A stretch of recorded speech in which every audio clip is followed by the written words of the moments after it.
Ming Armo. I mean Malsum ko eh. Channel mà mình được I get channel ming Sun Explore. Cái gift cái này. Ngoài tôi ngắm mình làm tài lắm không? I did. Prize phăng bờ đó, anh nó phăng bờ đó. Mana kino giveaway gi lottery da yaw ba da lottery ot pa da mana phau khi ba. Thank you. Sorry ka.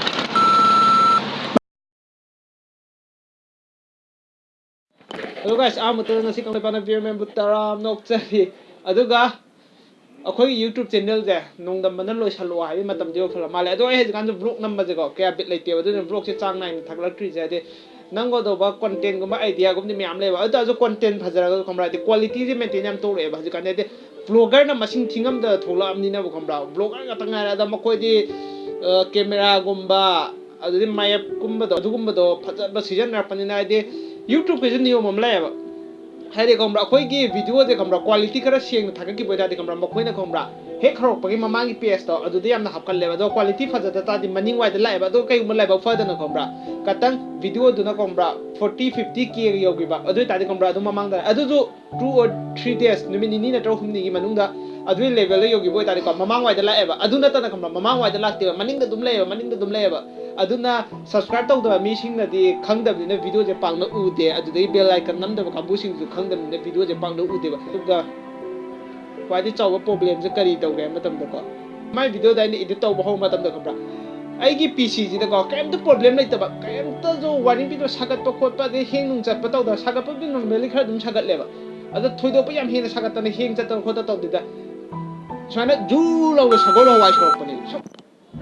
adu khomra aina off to kan khomra mu on torok padadi mu ya kan khomra second 30 second mu la kan faina mu taw gure ba adu ga pura aina off mu taw da hang ma sunga ya gidre aduna asiki se ho ta de hadi doctor da pu da ba ro sum tok sala adi aduna hard disk mu shokhi tong male ba aduna doctor roi chatla je ai la ko da sana pot tu pro ke ba ai ge aduna sidage okonga ta toine ada ta ma pham dinna lamthen supermarket ta aduda khoi khangna bai de adum semba amala ya ba ahna ma aduda seman de adun khanu ngai wari ta khana ba khot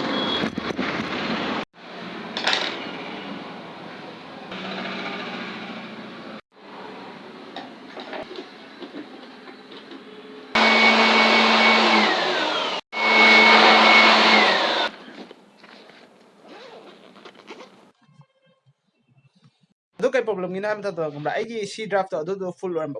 do kana do khot ta bai do loi kal thak kare aduga yam thu na do sab yam thu sab jo hang to khola loi nam seng to re do window ai da ham da 7 ne ba update sung tok dam ne ba haji 10 to re ba 10 torok pa ninna aduna haji film mora nungora am ta yaw dare editing software do mu download to raga amu thabak de dim changani haide ai ju na mo adugi to komra de YouTube ta gi komra copy to ga haidi silla yenga ga muk sidam to yenga ide to da to sim nim nei ngon knowledge am tele ukre ba du na mo YouTube ta mu search to ne kamaina update to de no khoto no kamaina register to de no adu yenga da to ne adu bi yar ne guys mana di nokcha da no khocha da na ko sina loi re ga ne di khanjari odo si dei ne azo problem lak to ne je ma khangdri si dei ne ngana gi vlog lai do kai mam gi video thakatri no khotri no to si de gi software ke update to bo crack to bo khopa dom ya ro ya ai na ga khangda ba ne hai ga hai ta ba ne ya da ne pula punjala ahum je punjala ga lai sa lai doi ne ba adu problem no thokpa na ngasi tang ya re ngasi je si ya dina ko mra ai gi keno video compressor install to ba ya da myaw ba do ai si semam da pura ge ai ngarang semam do da ge da adu dum pure ba da mahak na yam ti lai ne ya re adu ga thai ngai ge old version do adu ha pa ya haji ti yam ti nungai re chap chare ngo to ai thai na tor mon ne si gi de खुदोमी दे मिट पाले high तारे जे अदे लोय खंगे बसे दे मिट खुजला दम नम मजु ngame बसी editing दे अदुना याम ती the नुंगाय वाखल ती नुंगाय रे अदुगा हाइरगा याम लाइव जानि दा हाइट्रगा याम ती लुब जानि दा अदुबो एंडिंग ब्लॉक से दे आई ममांगी नमगी बदो नुमि हुमनी मरी नि कै नुमित न इराबो दे नुमित तो माले नमगी बदो अदु ब्लॉक तो लोय छला जे अदुना अदुबो आई नुपा हनी आई एम ए मैन अदुना आई थुना हंदा दिलेते आई तोरखिनी अदुबो हजि पाउगी जे को कंटेंट जे याम का हेना फजाबि थागलो के YouTube की नियम हम जे ले वीडियो जे को अदुम थागत ता दे को हमरा याम तीन नेमदा के याम तीन हंदा के बा कोइन हे वीडियो थागला को मतम इंखत पियम वाय बदुना अदुम याम का हेना वैल्यू लेबा कंटेंट दि लागते बे को ता जो आई के नॉर्मली लेबा लाइफस्टाइल सुंबा करा जे खरा जे सुंम जे खता ngai re अदुना मया हादे फजाबा टॉपिक लाखने फजाबा केनो लाखन पे टुडे यौ बंगम दबे अदुना आई makata video मैम थागले अदुगा याम तीन नुंगसिबा थोंथोक अमा ngasi je Hijamirabu Day Numit Tai, she Nushi with Hodo, the Agi Mamangi.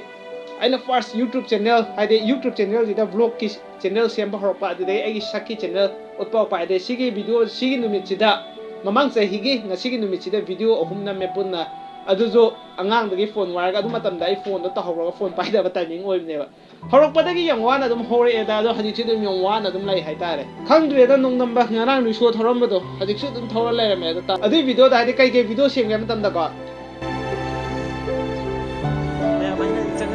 Get the unique key, right side of the park.